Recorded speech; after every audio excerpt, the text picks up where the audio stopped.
If I was talking to somebody that had never heard of the TechTAC slimline anchor, a field personnel, engineer, anybody, I'd just say it's all about flow area. You increase the flow area, you reduce pressure drop and temperature drop and turbulence. You reduce the formation of those, you reduce plugging. You reduce plugging, you allow the gas to flow up that increased flow area and away from the sucker rod pump and eliminate gas locking. If I would have been aware of the TechTAC slimline anchor when I was at BP, I would have recommended that anchor be utilized and installed in every well that was running a sucker rod pump.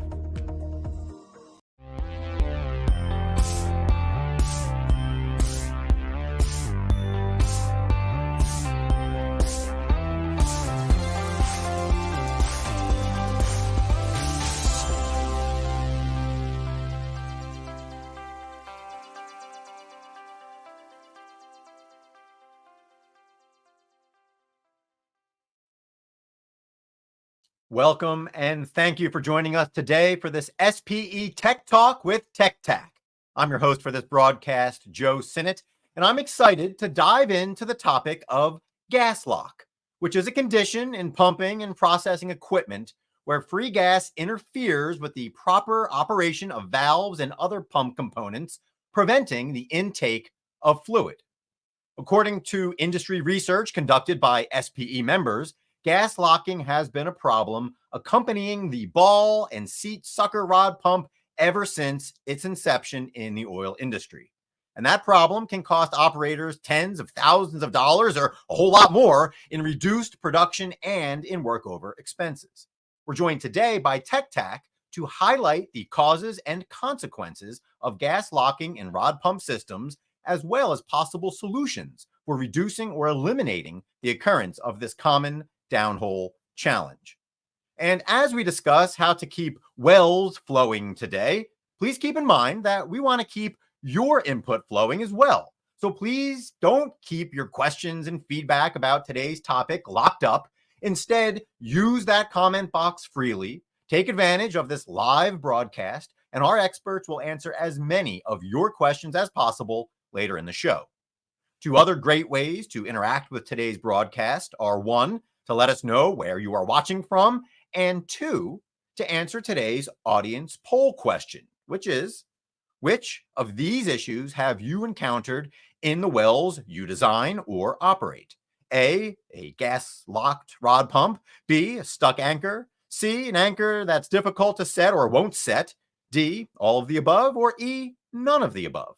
Let us know your answers in the comment section, and we'll take a look at the results later in the show with our guests. And speaking of our guests, let's go ahead and introduce them, starting with Bruce Friesen, president of Friesen Oil and Gas Consulting. With more than 40 years of experience in oil fields across 23 countries, Bruce understands the challenges petroleum engineers face in trying to maximize production and minimize downtime. As global artificial lift advisor for BP, Bruce consulted with PEs around the world on artificial lift strategies and downhole tool assemblies. Prior to his work at BP, Bruce held senior engineering roles at Amoco and Diamond Shamrock. Bruce earned 2 bachelor's degrees from the University of Wyoming, one in petroleum engineering and a second in mechanical engineering. He is a registered professional engineer in the state of Texas, where he continues to consult with numerous operators, vendors, and service companies. Bruce is joining us today from Katy, Texas. Next, joining us today from Vernal, Utah, is Luke Reary, Director of Product Management with TechTAC. Luke is responsible for the product roadmap and strategic direction for all of TechTAC's downhole tubing anchor solutions, including the patented Slimline TAC. Since joining TechTAC in 2009, he has collaborated with engineers, field personnel, and service companies across North America to build and deliver the highest quality anchoring products. And prior to TechTAC, Luke spent several years as a heavy equipment operator in Vernal, Utah, in close proximity to the oil patch. Luke completed his coursework at both Brigham Young University and Utah State University. With that, hello, Bruce and Luke, and welcome to SPE Tech Talk.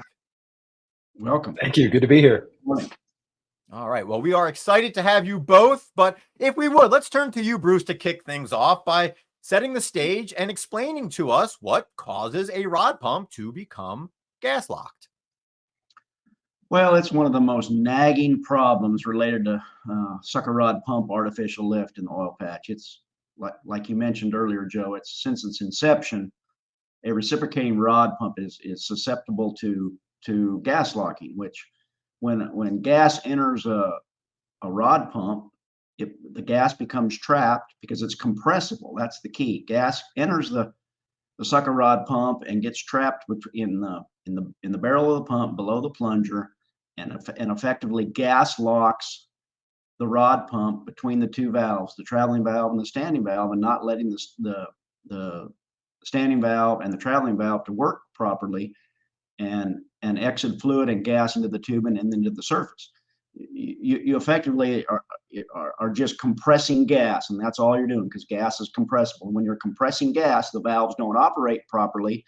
Fluid and gas doesn't enter the rod pump and then enter the tubing and then go to the surface. So you essentially are just reciprocating constantly, and you're not moving any production into the tube and into the surface. So your well is gas locked and not producing anything to the surface. And the primary problem, or the issue, that what causes that is gas entering the pump. If you can separate the gas and the liquid prior to entering the pump, in other words, if you can get the gas to travel up the annulus or the backside of the well between the tubing and the casing and not enter through the standing valve and into the barrel under the plunger of the pump, you can reduce or eliminate gas locking, because fluid is not compressible. Gas is. And so when you enter more fluid than gas into the pump, your valves open and close as they're supposed to, and you displace fluid through the traveling valve into the tube, into the surface. So you are effectively pumping and producing the well, rather than stagnating, reciprocating compression of gas and not moving any production into the tubing. All right. So thanks for painting a picture of what's actually going on downhole when you have these issues. I guess the follow-up question, Bruce, is, so what? What is the impact? You alluded obviously to, to some of the production impacts there, but can you expound upon that in terms of the cost to production, and obviously the cost in terms of, maintaining the wells and whatever remediation is necessary to get them flowing optimally? Sure. Well, essentially, when it comes to the economics of a gas locked well, you're not producing anything. All you're doing is burning electricity or natural gas to run a gas engine at the surface. Your pumping unit is pumping and using electricity, and you have wear on your tubing with your sucker rods, and you're not moving any production. You're just not producing any fluid. So all you have is wear and tear and workover cost if you have a hole in the tubing or parted sucker rods, and you're not moving any production to the tanks that you can sell down the pipeline. So effectively, you have no revenue and all kinds of O&M, operating and maintenance costs. It's just a lopsided, one-sided problem, and it's worldwide. Thousands of wells have it. It's the most nagging issue you can have with sucker rod pumps, and difficult to mitigate. Great. All right. Well, the good thing about today's Tech Talk is that we're not just talking about the nagging issues and complaining about them. I think we're going to talk about some solutions, right? So for that, turn our attention to Luke for a little bit. So Luke, if you would, can you talk about, of course, TechTAC's solution? You have your patented technology there. I know it's a differentiator in terms of trying to tackle this problem. So if you would, could you set the stage and tell us again how it works to address the problems that Bruce just laid out for us? Absolutely. Yeah, as Bruce mentioned, I mean, it really comes down to flow area. That's the key behind every bit of this. The traditional anchors that have been in the market for decades, the primary one being the Baker 2 style, the Baker B2 style, great tool. In fact, that's what we kind of modeled our slimline around, because it's such a great tool. One glaring problem it had was flow area, because of the shape and the size of the tool. It leaves very minimal area for gas to travel around. Not only for gas to travel between the anchor itself and the casing, but also for any debris that is coming from the well, whether it's the perforations or other sources. It has nowhere to go.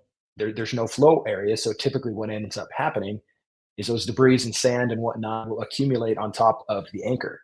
And this is where you get, as Bruce mentioned, this is where you can get, sand bridging, plugging.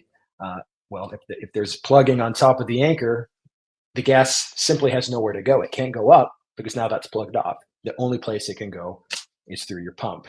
And then we're in this cycle of compressing gas, maybe a little bit of liquid, until ultimately you end up gas locking. And now you're just wasting energy. With TechTAC, we saw that and other problems that were kind of inherent with the design of the regular anchor. And we figured, well, let's take that base model of how the anchor works and tweak it just a little bit. And so that's kind of was the inception of our slimline. Let's take the reliable setting and releasing procedure of the B2 and tweak it just a little bit so we have more flow by, so we can get sand falling past, so we can get the gas going up. And that's what we did. We kind of immediately went to the market with it, and right from the get-go, it was a hit. They saw immediate, reduced issues, whether it be gas locking or sand bridging. The well flowed better. They were getting better production, and ultimately their operations were more optimal. Got it. All right. So I guess what I'm hearing is we've got a relatively common problem, but again, we're starting to talk about some uncommon solutions. And for our audience here, we obviously have an uncommon level of expertise on this topic. So as a friendly reminder to everybody watching, share your questions, share your comments. And again, our experts here will answer as many of them as possible later on in the show. But for now, I got some of my own questions, of course, to continue asking. And I want to turn back to Bruce. So Bruce, again, Luke just laid out, obviously how this technology works, why it was developed. But from your standpoint, how do we know, how do we know exactly what's happening? And I guess to add on to that, I know that there was some research done regarding some computational fluid dynamics, CFD research. I won't pretend to understand all of it. So can I turn to you to explain some of the research that supports some of the claims that Luke just made? Sure, Joe. Well, it's like I said in the intro, it's all about flow area, and in 5.5 casing with 2 7/8 tubing, the TechTAC anchor it's got a gain of 233% more flow area in the annulus around the anchor against the casing wall, and so it's just all about the flow area, and it's a squared function. So it's as you decrease the diameter, you increase flow area. And so we thought, well, how do we know that simple mathematics or such? How do we prove that? So we contacted a firm and contracted a firm here in Houston, a real reputable firm, to do a computational fluid dynamics study, a CFD study, to show us what the flow regime looks like, and in terms of what is the pressure drop, temperature drop, turbidity, turbulence. All these factors affect the formation of scale, iron sulfide, paraffin, which are plugging agents, and plug the annular space between the anchor and the tubing. And then, just like Luke said, couldn't have said it better. The gas has no place to go but through the pump, and then you create a gas lock within the barrel and under the plunger of the pump. So we did this computational fluid dynamics CFD study. It's a modeling study comparing a standard B2 Baker type style that most everybody is running today, and the new design of the slimline anchor, and it was pronounced pressure drop and temperature drop, thereby creating turbulence and turbidity.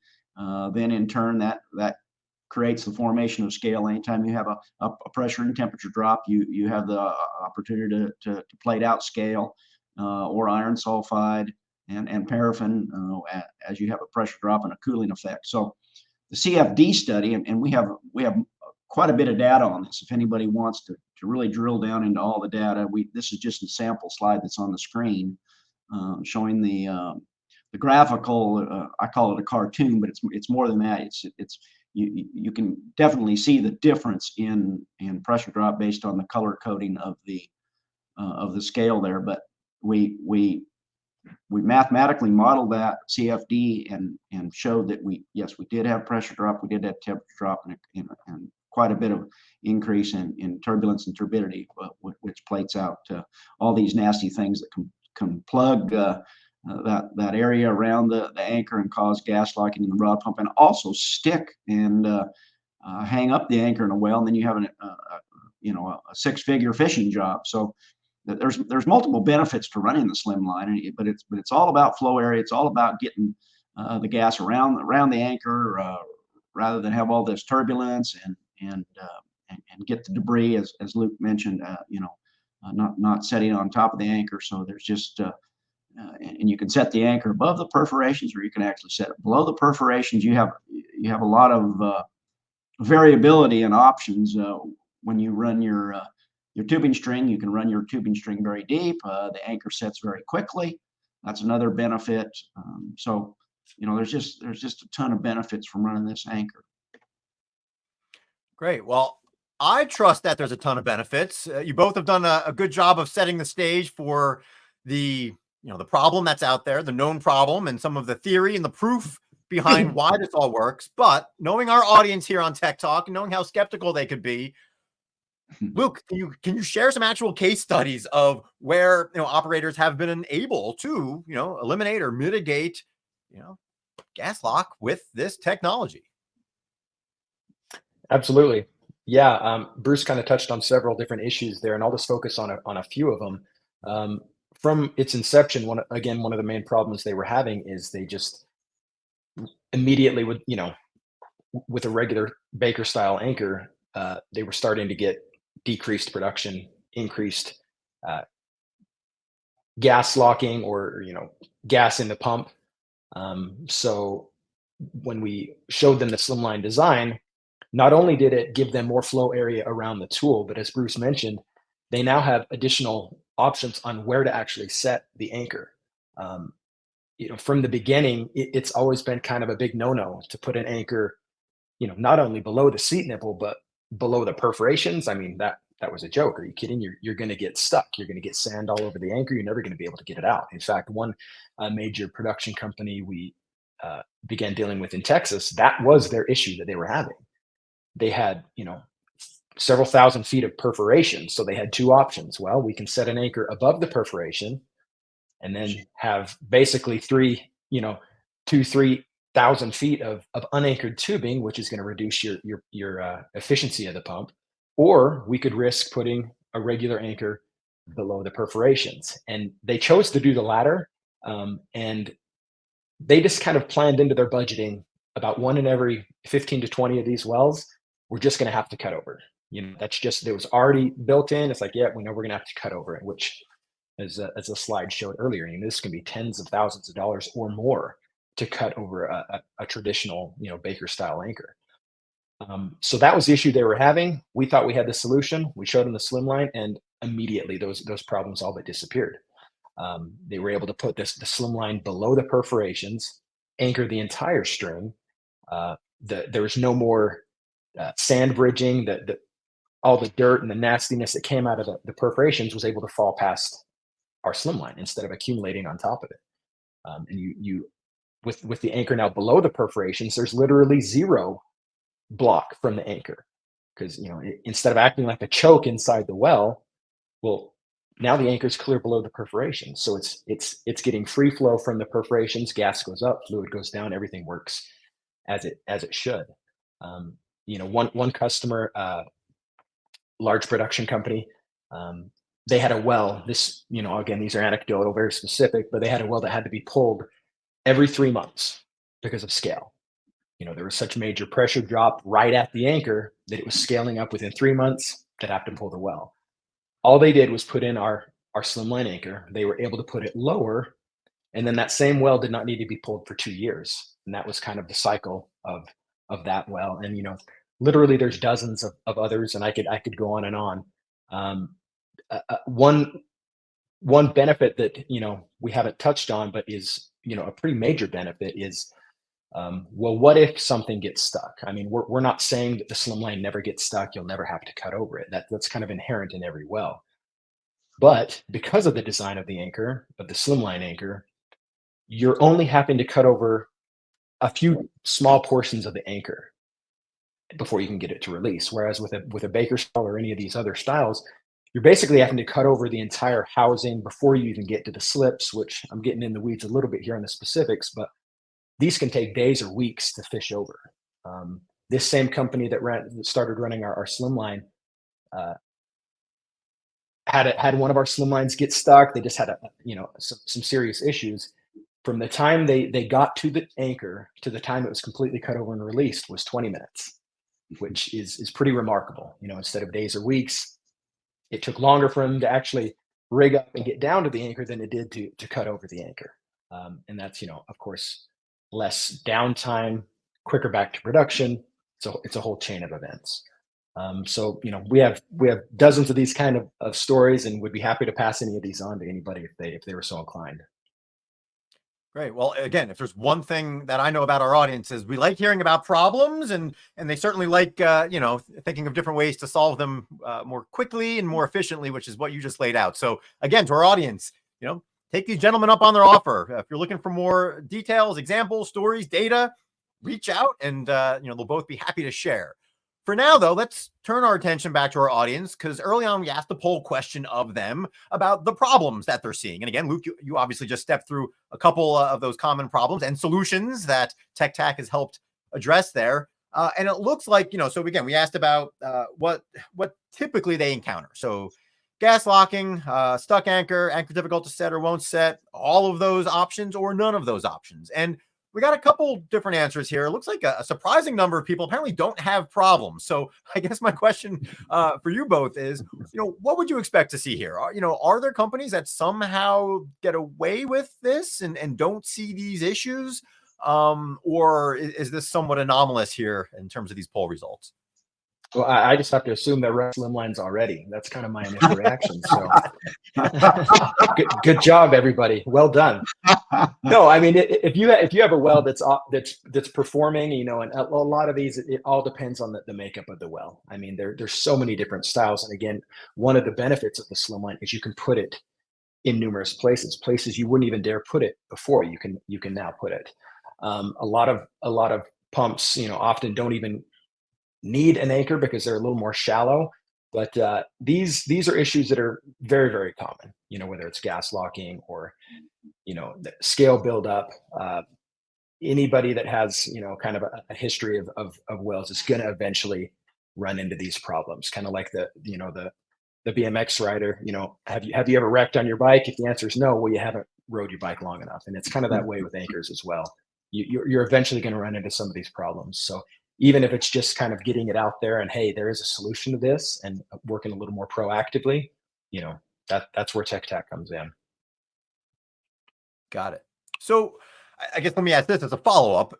When an individual or an operator inevitably comes across these problems and they want to implement this solution, how do they get a hold of it? Where do you operate? Can you shed some light on for our audience in terms of, all right, well, where is this available? Absolutely. No, TechTAC sells our tools exclusively through our list of dealers throughout the United States and other places. We work with the smallest mom and pops up to some of the largest companies in the world. Those are our customers. That's the only people we sell to. So usually what we tell production companies, if we're kind of telling them about our anchor, is, okay, cool, you want to run one, awesome. Who's the company you're currently getting your tubing anchors from now? And they'll tell us, and we'll say, awesome. If they're not already set up with us, we'll contact that company directly, say, hey, this production company would like to try our slimlines. Here you go, assembled. You guys go through it, make sure everything's to your standards, and it's ready to go. So we work hand in hand with pump shops, service companies. Those are our bread and butter to getting these. So again, I won't name names, but whoever's selling you your anchors now, chances are they're already set up with us, or we can get them set up with us. And then we just leave everything to us. We'll ship directly to that company, and they can take it out to the well just like they always have. Great. Well, hearing you talk about standards there, Luke, calls into question a question that we got from Amina on LinkedIn, and she's asking about quality assurance, control measures. So can you, maybe go a little bit further in terms of, again, how the operators know that what they're getting is indeed aligned with their expectations and their standards, and it's going to deliver on all of the promises that we've been talking about here for the last 20 minutes or so. For sure. Well, yeah, and I think that's where the importance of having the local pump shop that the production company is already familiar with. They're already using them probably for other sources. That's where having that man on the ground, that relationship with a local pump shop comes in so much handy, because we'll send them the tool. Well, they don't, if it's the first time we're sending them the tool, they don't know what the quality is. They don't know if it's put together the way they like it. So we encourage the local pump shops. Hey, look, give this thing the once over. Do whatever you would normally do. You want to pressure test it? Great. Do whatever it is you'd normally do to assure the production company that you're getting the quality tool that they're used to. And then, so basically, that's just another QC. They're not just having to trust, TechTAC, who's brand new to their world. It's already going through these channels that they have trust in and that they've dealt with for years. And then, they can take it out on location. Everything. Nobody's stepping back or having to guess. Gee, I wonder if this thing is going to work or not. And then ultimately, it comes down to, the proof is in the pudding. We're confident that once operators start running our anchors and see the real, verifiable increases, whether it be in production or the decreases in downtime, that's ultimately what sells the tool. It's nothing that I can say or even the dealers can say. It comes down to, does this thing work? And really the only way to prove that is throw it in the well, compare it to what you pulled out of it, and we're confident that they're going to get the results that they're after.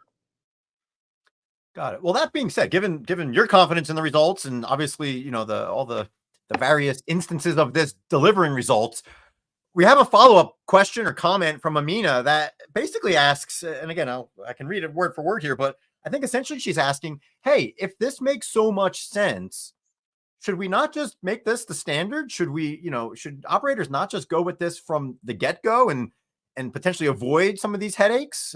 So again, thank you, Amina, for the follow-up. I think it's a fair question, right? I mean, is this fit for purpose? Is this specialty, Luke, or is this something that, this should be right from a well's inception, the go-to choice? Absolutely. No, we couldn't have said it better. Absolutely. This should be kind of the go-to. You don't have to wait for a problem to occur to try to resolve it. It's better to not touch the hot iron initially than to have to touch it first and realize, hey, that hurt. So we absolutely encourage production companies, once the well stops free flowing, especially on newer wells, you got tons of gas and sand left over. Well, what better time to put in a slim line than when there's going to be debris left over, frac sand, whatever it is that's in there. Why not start off with a slim line and give yourself the best possible chance to get the production that you're after? I mean, so 100% we encourage people to just start off with a slim line. Obviously, we're going to say that, but I mean, literally, it makes sense. Give yourself the best chance to get the results you're after. The cost of the slim line difference compared to a Baker, we're talking minimal. We're talking absolutely minimal cost changes. So why not start off with that instead of having to go through the problems, the workovers, the downtimes, the cutovers? Again, tens of thousands, if not more, wasted simply because of an anchor. If you're not hearing the word tubing anchor at all, it probably means that it's not giving you any issues. But those who have had issues with tubing anchors, it can be a really bad problem. So we absolutely encourage you to start off with the slim line. All right. Well, thank you for the answer, Mina. Thank you again for the comment question there. And again, as trusting as I am, Luke, I want to turn to Bruce here, because Bruce, you've encountered problems for 40 years. You have perspective, working for BP and understanding where the operators might be coming from. And honestly, Bruce, I'm sure, you're well versed in all of the objections that operators might have to, again, going with maybe something they're not used to. So one, can you kind of give your thoughts on what Luke just shared in terms of, the logic behind just going with this? And two, can you talk about some of those common objections that individuals who are watching today, might encounter within their organization? Absolutely, Joe. I mean, I've been there. I've done that. When I came on board as a technical consultant, petroleum mechanical engineer with 40 years experience, I went to Salt Lake and I ran them through the gamut. I mean, I questioned them. I questioned the whole staff. I questioned Luke extensively about quality control, about metallurgy, about design, about flow area, above and below the perfs, below the seat nipple, everything that we just talked about, the cost. Luke said it perfect. It's minimal cost. The cost of an anchor alone, when you're talking about an $8 or $9 million well, is nothing. Even if you had to pay 3 times as much, but you're not. You're paying a minimal amount of money, just a little bit more money to run this anchor. When I was at BP, if I'd have known about this, and I was the global artificial lift advisor, I would have put out an edict that only slimline TechTAC anchors to be used in all rod pump situations, because the benefits for the little bit of money you're spending are tremendous. You don't have to worry about all this blockage and gas locking and formation or precipitation of scale around sulfate. And I mean, Luke said it perfectly. I mean, the word is choke. Okay, choke. We can do all this rocket science, all this CFD, spend all these thousands of dollars to do the modeling, but it's all about choke. And that's what the CFD study shows. Once you have a choke, you have a problem with gas locking, you have a problem with stuck anchor. And not only that, I was one of those people that would not run an anchor below the perfs. When I left Salt Lake, I'll run this slimline anchor anywhere, above the purse, below the purse, because of the design. It's all about flow area and choke, So, I mean, it's well worth the money. I mean, it shouldn't be any second guessing about running this anchor. I wouldn't run another B2 style anchor. They're just too big, too wide. The diameter's too big. The design, the TechTAC with the design of its setting and releasing, the metallurgy, the strength, you're not sacrificing anything, and it's slimmer and reduces the choke. So I'm a big proponent of them, and I worked in the field 15 years. I'm not just a desk engineer. I've been on the rig. I still go to the rig. I consult for companies, and I'm going to run these from now on until I completely retire. All right. Well, while you're still active there, Bruce, if people do want to get a hold of you or Luke, and again, pick your brain and get some of this data, some of these insights, and confirm everything that we've been talking about here for the last 30 minutes, what is the best way for folks to get a hold of you both? Well, I believe our website. Oh, go ahead, Bruce. Oh, sorry. My email address, and like I say, we have all the background information, data. CFD study, engineering, dimensional, technical data, metallurgy data, steel type, thread type. Anybody, if you want to drill down real deep, you can reach me at that number, or Luke knows these things too. But if you want any further a conversation or explanation of something or technical information, you can drop me an email. Yep. And as far as I'm concerned, my email is right there, or you can go to our website, which is just tubinganchor.com. You can see kind of the whole array of what we sell, other tools that we didn't even really get to mention here. If you can't get enough torque down to a regular well, whether it's too many dog legs or whatnot, we have options that can help alleviate that. So feel free to visit our website or give me an email at any time. The website is excellent.